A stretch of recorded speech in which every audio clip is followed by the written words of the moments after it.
Good morning, iPhone 14 display suppliers. I'm so excited to hear about how production is going for this year. Let's start with Samsung. How's it going? I already finished building your iPhone 14 displays, and guess what? The yields are perfect. It's gonna cost you more than you think, and it's worse than our own phones, so I don't even know why I build these for you. I gotta work on foldables now. I'm not talking to you. Oh, alright. Thank you. And LG, how is production for you? Oh my god. I was making a bunch of displays, but I think I broke some of them. I may have to start over. Oh no! Oh, I can do it. Don't stress. I'm sure you'll hit your stride. And BOE, how is production?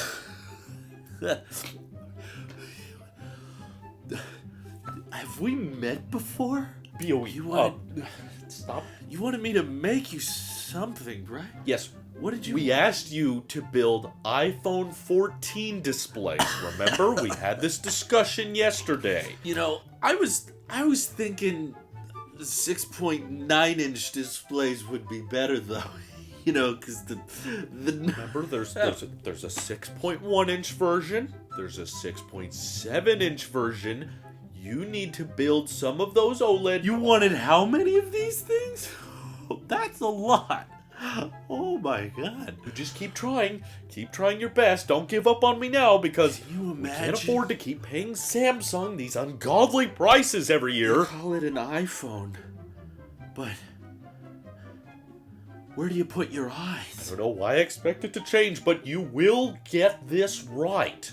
Eventually, I'm sure you can build... Oh, let's begin.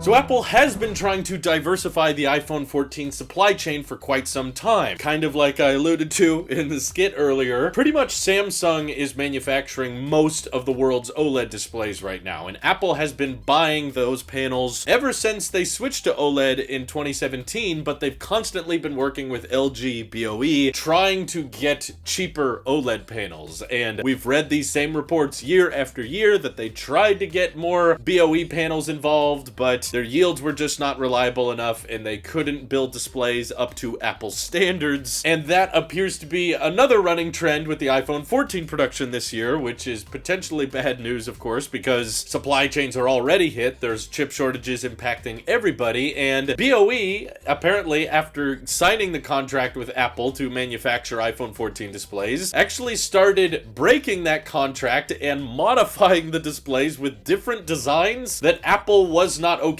with. You know, it doesn't sound like the type of thing that happens, but it did, and I don't know for sure if this is impacting 14 Max production, but most rumors right now are claiming that production yields are behind schedule, essentially, and Ming-Chi Kuo is estimating that Apple has enough time to catch up and hopefully launch all iPhone 14s on time, but at least right now, that new 6.7-inch form factor, maybe they just weren't used to mass producing that at the same scale of the regular iPhone 14 series, and I guess they're behind schedule when it comes to the iPhone 14 Max. So if you're curious, how is this impacting you, all of this talk about supply chains and display suppliers? Well, this could potentially mean some iPhones are delayed, or maybe for the sake of Apple trying to keep all of the iPhone 14s launching at the same time, they may push back all of them, so it could end up being last week of September, or if BOE or LG keep screwing up, they may even end up pushing launch dates until October. And if we don't see supply chains slip, it once again points to the idea that there may be price hikes this year, almost certainly on the Pro options, because they're getting most of the upgrades this year with the hole punch cutouts and the larger sensors on the rear-facing cameras, but there's a decent chance that just like the iPhone SE got a price hike this year, they might even apply a fairly substantial price hike to the regular iPhone 14 models. With the 14 Max, people probably won't notice much because there's not like a non-Pro iPhone sitting in that 6.7-inch sector already. already in the iPhone lineup, but I think it would be particularly disappointing and sad if that regular 6.1-inch iPhone 14, still with 60 hertz, still with the same notch as before, probably with the same camera as before, and even worse, still rocking the A15 chip, according to rumors. If that iPhone, which is so dang similar to the iPhone 13, ends up getting a price hike, then I'm gonna start to think Apple may have a demand issue on their hands, which, once again, that's Quo's theory, is that they have enough time to catch up on orders before September. In fact, he thinks that the iPhone 14 is gonna have a bigger problem selling as a whole because he doesn't think the iPhone 14 is gonna be worth it to that many people. So essentially, even though Apple is cutting production estimates and they're not gonna build as many iPhone 14s as they originally thought, Quo, and I think I'm actually agreeing with him on this one because it sounds somewhat logical, is convinced that that production cut is not going to be a problem because not enough people are going to justify upgrading this year. The new features, whether it be the eye hole or a slightly improved camera, are not going to justify a lot of people upgrading from either their iPhone 12s or earlier, or people will just be much more inclined to buy a refurbished or obviously discounted iPhone 13 because the differences are so insanely similar. Knowing how similar the iPhone 14 is to the 13, I have a hard time believing they're going to keep around that 6.1-inch model in September, especially if they discount it $100. But yet every year they seem to want to keep around that 6.1-inch option. It's so popular, and I didn't think they would keep the 6.1-inch iPhone 12 around, but they did, and they discounted it. So I'm very curious to see how Apple is going to handle this kind of supply chain shakeup where year after year they keep asking BOE to actually step up so that Apple can actually lower the cost of building some of these iPhones. But if BOE keeps pulling shenanigans like this, they basically have to side with Samsung because that's the only OLED supplier that can provide them the high enough yields they need. It's just going to cost them, which means that if there was any hope or any idea that any of you were hoping maybe they'll reduce pricing this year, looking